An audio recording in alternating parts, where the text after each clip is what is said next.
बाबा ने हम बच्चों को जन्म देते ही ये स्मृति का तिलक लगा दिया कि बच्चे तुम मेरे वही बच्चे हो, कलम पहले वाले, अनेक बार तुम मेरे से मिल चुके हो और मैं तुम्हारा वही बाप हूँ, तुम मेरे बच्चे हो।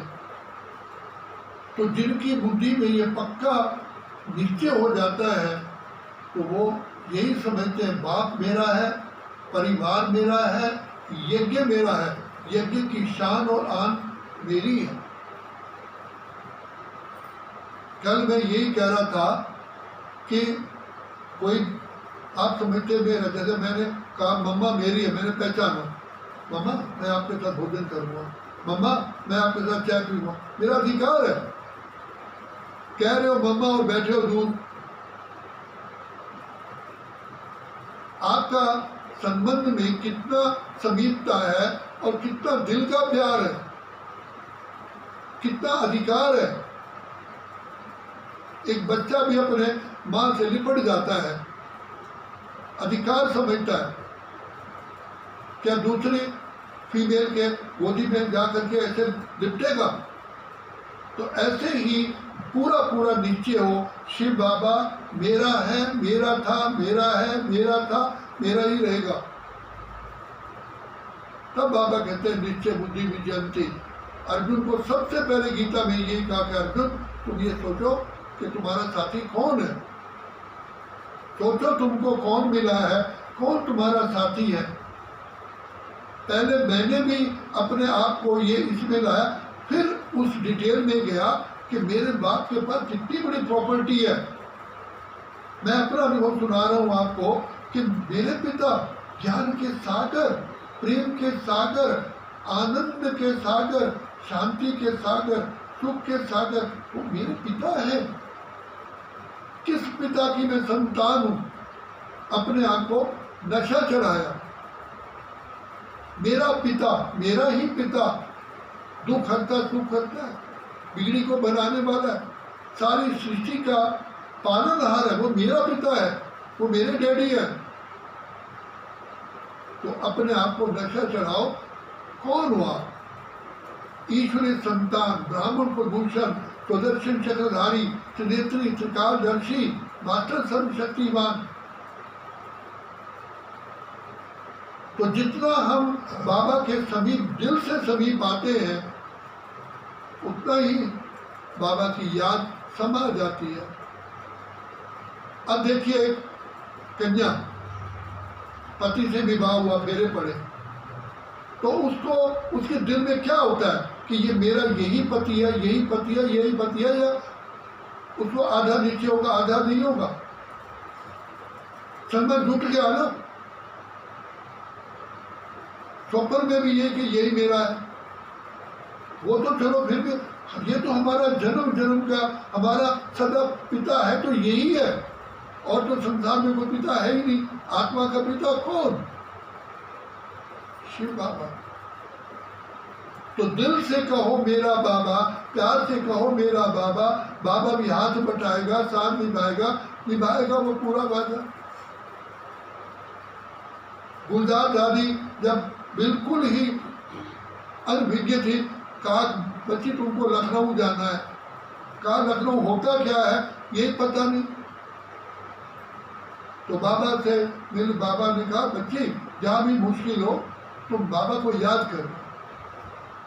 तो ट्रेन में बैठे, तब तो थर्ड क्लास होती थी, फर्स्ट सेकंड थर्ड बैठे, तो वो तो वातावरण ऐसा जो टोटली इम्प्योर वाइब्रेशन। तो बाबा को याद किया। ट्रेन रुकी किसी स्टेशन पर, स्टेशन मास्टर के पास गए तो बाबा को याद किया, तो वो उनको ऐसा साक्षात्कार हुआ कि देवियाँ आई हैं। तो उसको बताया कि हम ऐसे वातावरण में नहीं बैठ सकती। तो स्टेशन मास्टर ने गार्ड को कहा कि भाई इनको फर्स्ट क्लास में बिठाओ, कोई जगह है, बिठाया, और गार्ड को रिक्वेस्ट की कि इनको स्टेशन पार करवाना। तो दादी कहती है तब तो आप भाई बहन नहीं थे, कौन था मददगार हमारा? स्टेशन पे उतरे, रिक्शा वाले से पूछा यहाँ कोई जगह है रहने की? कहा धर्मशाला। धर्मशाला? धर्मशाला नाम सुनी जिसमें धर्म है, वो ऐसी शाला, ऐसा घर। तो वहाँ जाके रुके धर्मशाला में, तो वहाँ भी वाइब्रेशन ऐसे थे। तो दादी एक अचानक किसी सत्संग में गई और उन्होंने कहा मुझे 2 मिनट यहाँ पर बोलना है। तो जैसे बोला, वहाँ का एक लखनऊ का एडवोकेट उनका सहायक बन गया। जैसे सीता का सहायक वाल्मीकि बोला, उसने ही कहा कि आप चिट्ठी लिखो और वहाँ का होम मिनिस्टर जो है उनसे आप मिलो, और आप चिट्ठी उनके प्राइवेट सेक्रेटरी को नहीं देना। तब उस समय पर होम मिनिस्टर थे गोविंद वल्लभ पंत। तो दादी बताती है कि जैसे ही उनसे वो आया, उससे पहले सबसे पहले हमारे पास ही आया, और हमने उनको कहा कि हमको तो आपको एमएलए का जो क्वार्टर है वो चाहिए, जबकि आपको पता है कि एमएलए का क्वार्टर तो एमएलए को ही मिल सकता है। तो कहा कि नहीं, आप कर सकते हो।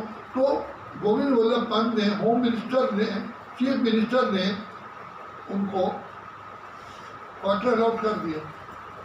6 महीने के बाद फिर गए, फिर ऐसे किसी प्रोग्राम में गए, तो वहाँ पर जो सिंध हैदराबाद का एक सिंधी परिवार था, वो कंटेक्ट में आया। उसकी युगल ने बोला कि आपको इतना ख्याल नहीं आता है हमारे सिंध हैदराबाद की बहनें कहाँ रह रही हैं, आप जाओ। तो वो वहाँ आए, उसका नाम था राम दादा और सावित्री बहन। तो वो वहाँ से कंटेक्ट में आए।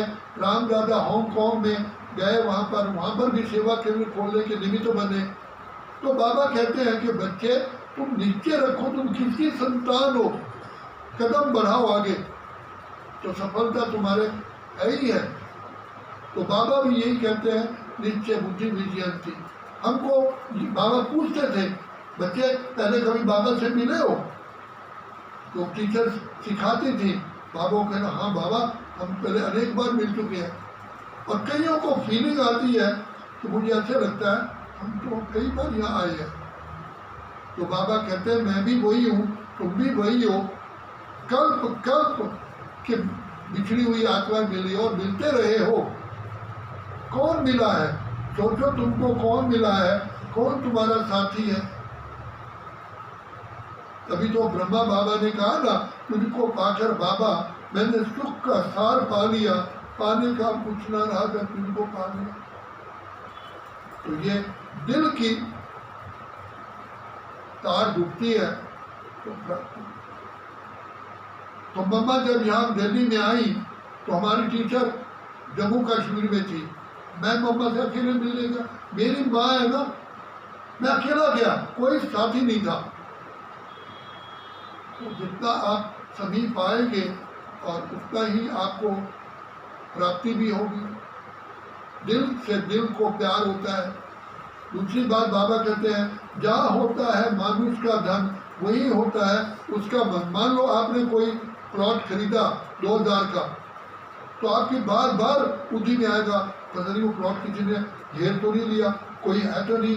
कितनी बार आप जाओगे, महीने में 2 महीने देख रेख करोगे, वहाँ उसकी याद आती है। तो जिन आत्माओं ने धन भी यहाँ लगाया यज्ञ में, उनका मन अपने आप ही लगा। और धन भी किस कार्य में लग रहा है? तो सारी सृष्टि के कल्याण के लिए। सर्वे भवन्तु सुखिनः सर्वे भवन्तु निरामया। तो ऐसी यज्ञ में जिनका धन लगता है उनको तो पदम प्राप्तियाँ होती है। और जिन्होंने धन लगाया, मेरा अपना अनुभव कहता है, मैंने देखा है, वो उनके धन में कई हजार गुना बढ़ोतरी हुई, कम नहीं हुआ।